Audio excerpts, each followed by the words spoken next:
Shalom, shalom, bien-aimés de Jésus, soyez bénis, soyez bénis. Alors l'onction est un sujet très prisé dans le milieu chrétien. En fait, sans elle, il est impossible de réaliser quoi que ce soit de significatif ou d'impactant. Ainsi, et à juste titre d'ailleurs, il y a beaucoup d'enseignements sur ce sujet. Cependant, il y a une perspective que presque personne n'aborde quand il s'agit de l'onction. C'est l'angle de vue de deux individus dans Nombre, le chapitre 11, les versets 16 à 29, Eldad et Médad. Mais pour mieux cerner ce que leur perspective nous enseigne, il convient d'abord de relever quelques leçons préalables à une meilleure compréhension des cas de Eldad et Médad.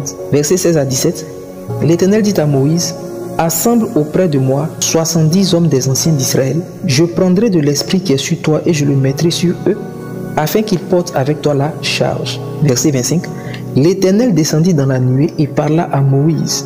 Il prit de l'esprit qui était sur lui et le mit sur les 70 anciens. Dans ces portions d'écriture, il est question de l'esprit qui est sur Moïse. Cependant ici, Moïse n'est pas le sujet qui fait l'action, bien qu'il s'agisse de l'esprit qui est sur lui, mais c'est plutôt l'Éternel Dieu le sujet qui fait l'action.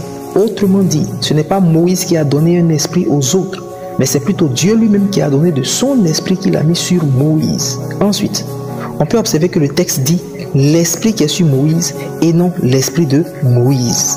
Il semble donc que Moïse ne soit pas le propriétaire de l'esprit sur lui. En conséquence, ce n'est pas Moïse qui a choisi d'en disposer comme bon lui a semblé.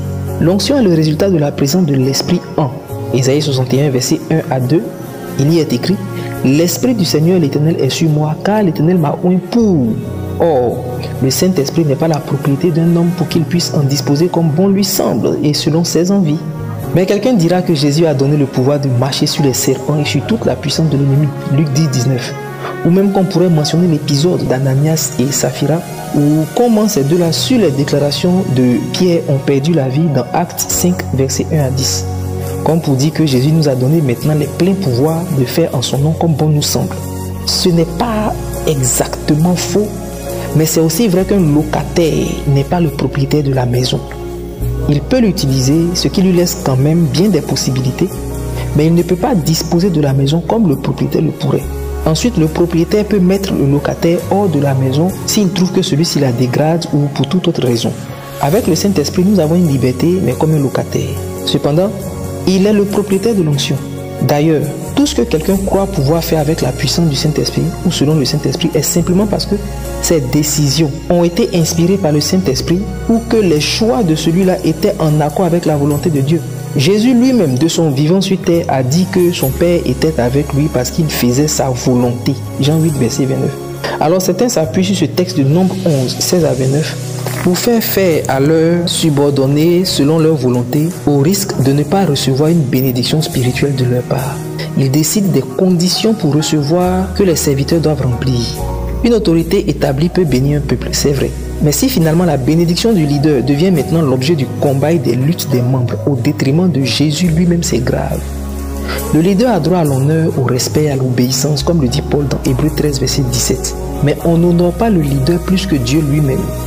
En tant que leader, je dois faire attention pour ne pas maintenant que j'estime mes pensées être les pensées de Dieu au point où tout le monde doit dépendre de moi.